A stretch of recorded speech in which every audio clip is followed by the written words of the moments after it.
Intamin is always on the cutting edge of innovation. Chances are, if you see a coaster and can't believe it even exists, it's an Intamin.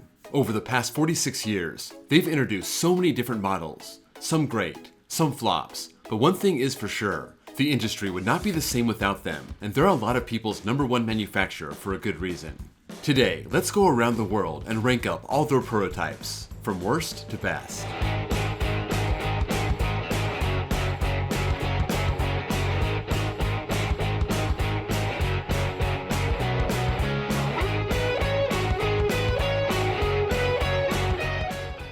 First, I want to thank my Patreons and my new member, Tim T.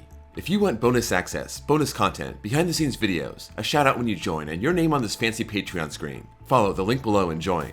Like with my B&M video, this is not based on my personal opinion. I want to rank these prototypes based on how influential they were, the quality of the ride, and if it stood the test of time. I only had 12 for B&M, but there are quite a few more Intamins. We're talking 38 here, so we're going to be a bit quicker with these different models. Number 38, Z-Force at Six Flags Great America, the Space Diver, opened in 1985. I'm not sure what they were thinking with this one. This was the only one they ever built, and maybe Six Flags wanted something portable they could move around, and they did. From Great America to over Georgia to Magic Mountain, this was a miserably painful ride, and the model died with the prototype at Magic Mountain in 2003. Number 37, Kirnu at Linnanmäki, the Zackspin, opened in 2007. This one was meant to be compact and thrilling. Only 466 feet of track, but having riders flip around on their own axis. 5 of these were built, and one is actually opening this year, but despite its cheap and compact nature, it never really caught on. Number 36, Junior Gemini at Cedar Point, the children's roller coaster, opened in 1979. Still open and now known as Wilderness Run, this was Intamin's first ever coaster. They would move on to bigger and better things, leaving the kids' coasters to other manufacturers, only building 5 in total. Nothing groundbreaking about this one, just an oval layout and shallow drops. Number 35, Sky Plaza Comet at Sky Plaza in South Korea, the spiral coaster, opened in 1996. This looks a lot like a Togo Heartline coaster, this being the only one ever built. Relocated to Winter Wonderland Kuwait in 2000, an oval layout having a Heartline roll and diving turn down, followed by a diving turn up and another Heartline roll. Very basic, very short, and apparently they only had one true buyer. Number 34, Comet Express at Lotte World Adventure in South Korea, the twist and turn coaster, opened in 1995. Only 3 of these were built between 1995 and 2002, but they're all still in operation. These basically have no height, going into helices as the cars spin around, using booster wheels to get the train up to speed. The prototype at Lotte World is enclosed, and that adds a lot to the experience. Number 33, Indiana Jones and the Temple of Peril at Disneyland Paris, the multi-inversion coaster, opened in 1993. This was the first of 16 multi-inversion coasters, and this includes all of the 8 and 10 inversion coasters. Those seem to be hit or miss on their quality, but when it comes to Indiana Jones, Intamin copied the Pinfari looping coaster, and that's why it looks like it does. Based on his clone at Disney Sea, Raging Spirits, it's not a bad coaster, just kinda boring, but they took that model and did much better things with it. Number 32, Shockwave at Six Flags Magic Mountain, the stand-up coaster, opened in 1986. The first of only 3 stand-ups. It seems like there are more because of all the relocations. This was one of the earliest stand-up coasters of any kind. Very small scale, compact, portable, 90 feet tall, 2,300 feet of track, and just the one inversion, a vertical loop. Intamin didn't really take off with their stand-up model, but their subcontractor, Giovanola, had 2 employees, Walter Bollinger and Claude Mabillard, and they split off to form B&M and used the stand-up to launch their brand. Number 31, the Unknown Coaster at Al Rawad Amusement Park in Saudi Arabia, the indoor family roller coaster, opened in 1988. We don't know the name of this coaster, nor do we have any pictures, but this was the first of 7, and you may be more familiar with Skull Mountain at Great Adventure. I imagine this Saudi coaster was similar to that, and if so, it's a decent family coaster. It has some forces in the back, and it uses darkness and lighting effects to enhance the experience. Number 30, U-shaped roller coaster at Victory Kingdom in China, the Fly Rider, opened in 2013. The one and only Fly Rider. This is basically a half-pipe using wing seating. This used LSMs to launch riders back and forth up a pair of 187-foot towers, but this only operated for a year and it's been sitting idle ever since. This is the first of quite a few iterations of the Intamin half-pipe. Number 29, half-pipe at Sarkaniemi in Finland, the half-pipe, opened in 2003. Here's the actual half-pipe in the original concept from Intamin, the first of 4, using LSMs to go up and down a 98-foot tower. 2 cars with spinning seats sitting on what looks like a skateboard. Number 28. Surf Rider at Wet n Wild Water World in Australia. The Surf Rider, opened in 2007. As far as I can tell, the only difference between the Surf Rider and the halfpipe is the train. It's a surfboard instead of a skateboard.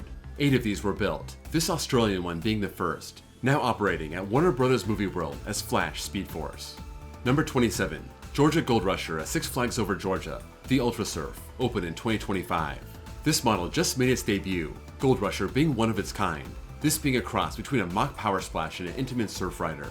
It's got the longer track, the airtime hill in the middle, 2 spikes at 144 feet, spinning cars, and a splashdown finale.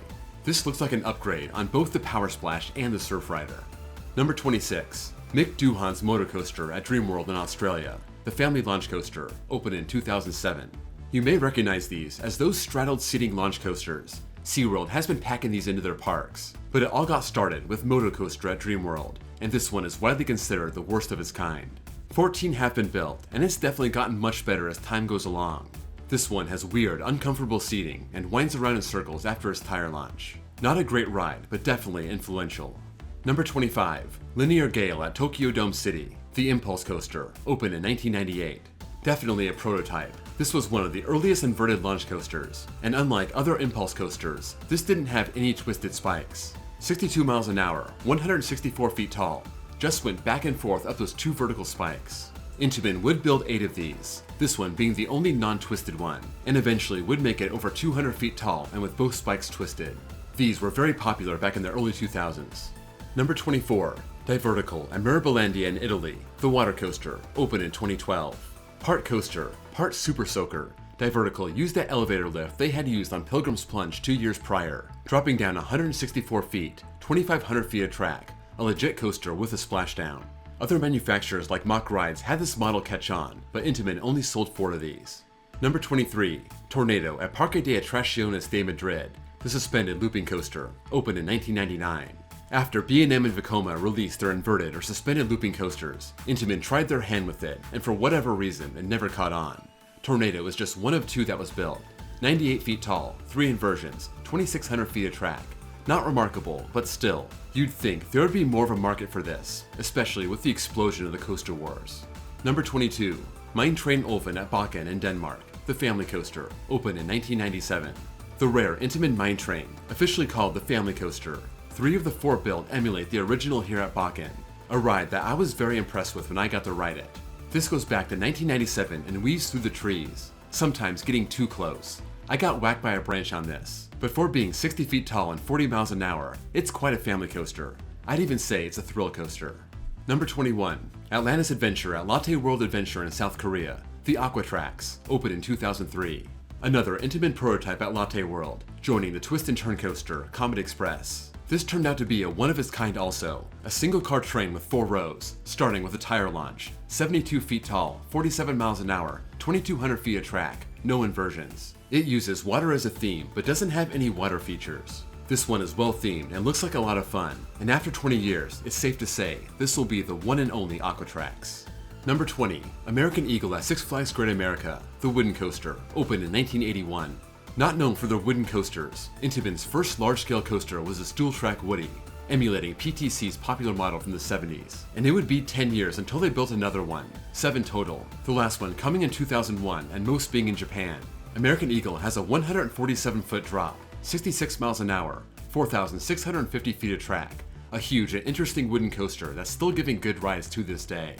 Number 19. Dragakongen at Djurs Sommerland in Denmark, the suspended family coaster, opened in 2017. Vekoma made the model popular and Intamin jumped on it late, this being one of 2 they've built up to this point, not having built a new one since 2018. Dragakongen was very impressive from my experience. By far the best suspended family coaster that I have ridden. Again, you could argue this is a thrill coaster and not a family coaster. 98 feet tall, 53 miles an hour, 2,700 feet of track, a bit of a launch out of the station, a lot of whip and lower the ground elements. This is a premier ride at Djurs Sommerland. Number 18. Superman the Escape at Six Flags Magic Mountain, the reverse freefall coaster, opened in 1997. Only 3 of these coasters were built, and there's some controversy over which one opened first. Tower of Terror at Dreamworld had its official grand opening first, but Superman had a past loader preview in 1996, and it was built first then delayed, so I consider this the prototype.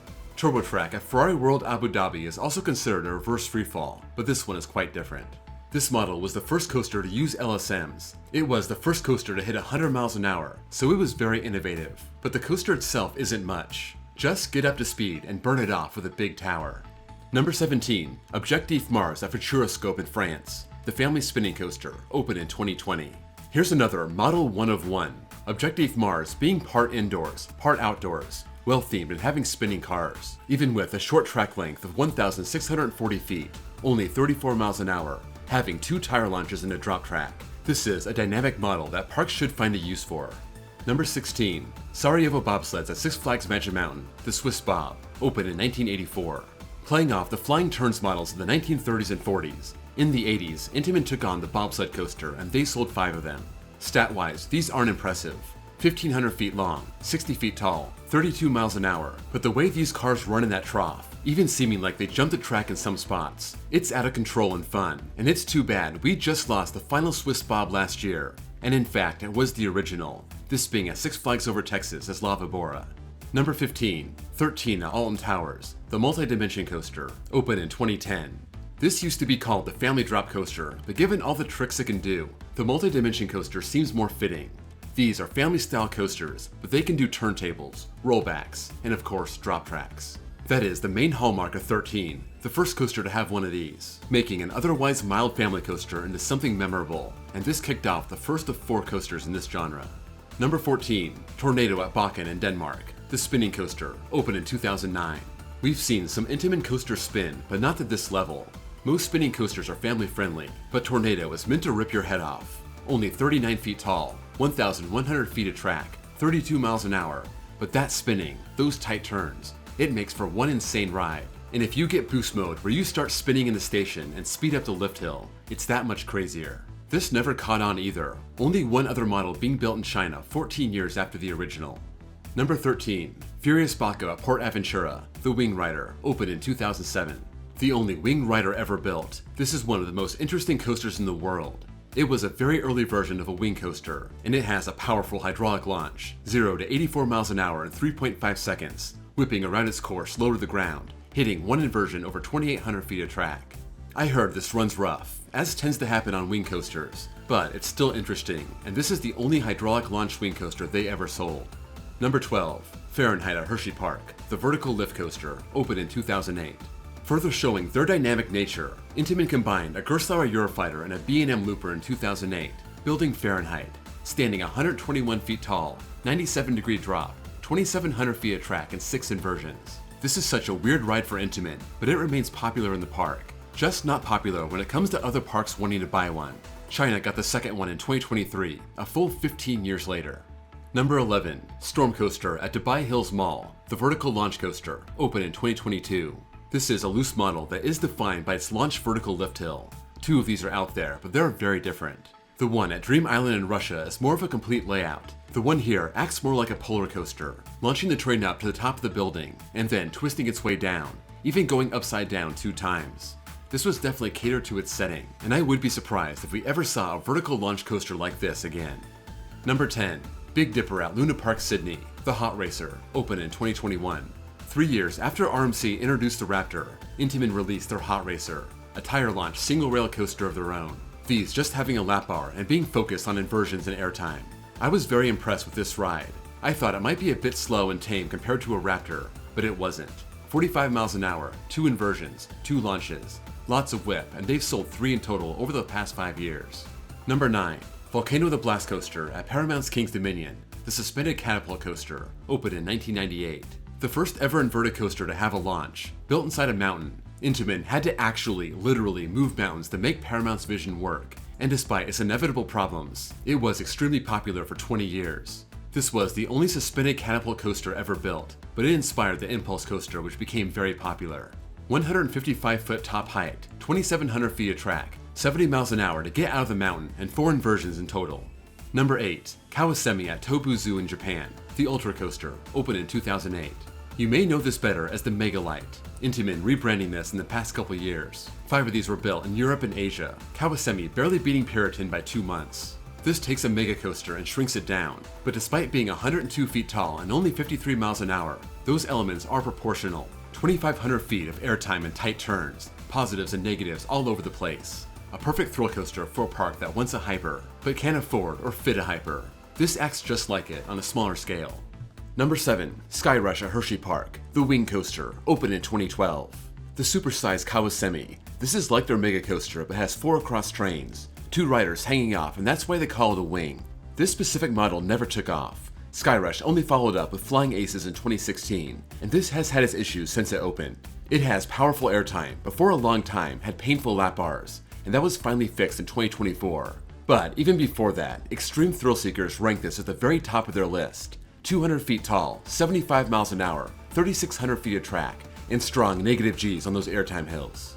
Number 6. Falcon's Flight at Six Flags Qiddiya in Saudi Arabia, the Exa coaster, opening in 2025. Maybe this is the best coaster ever. Maybe it's all bark and no bite. Nobody knows yet. Intamin invented a whole new designation of height for this coaster, the Exa being 600 plus feet. This rising 640 feet onto a cliff, 155 miles an hour, almost 14,000 feet of track. It's the most ambitious coaster project of all time, but I would be surprised if we ever see another Exa coaster get built. Intamin proved they could do it, but who else will want to pay for it? That's yet to be seen. Number 5. Millennium Force at Cedar Point, the Giga Coaster, opened in 2000.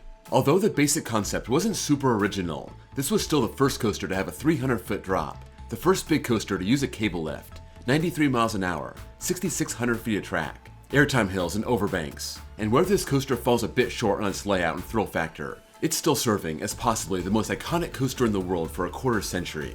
This coaster broke barriers and is still very popular in this coaster paradise. But the Giga only saw one other model, Intimidator 305 at King's Dominion 10 years later.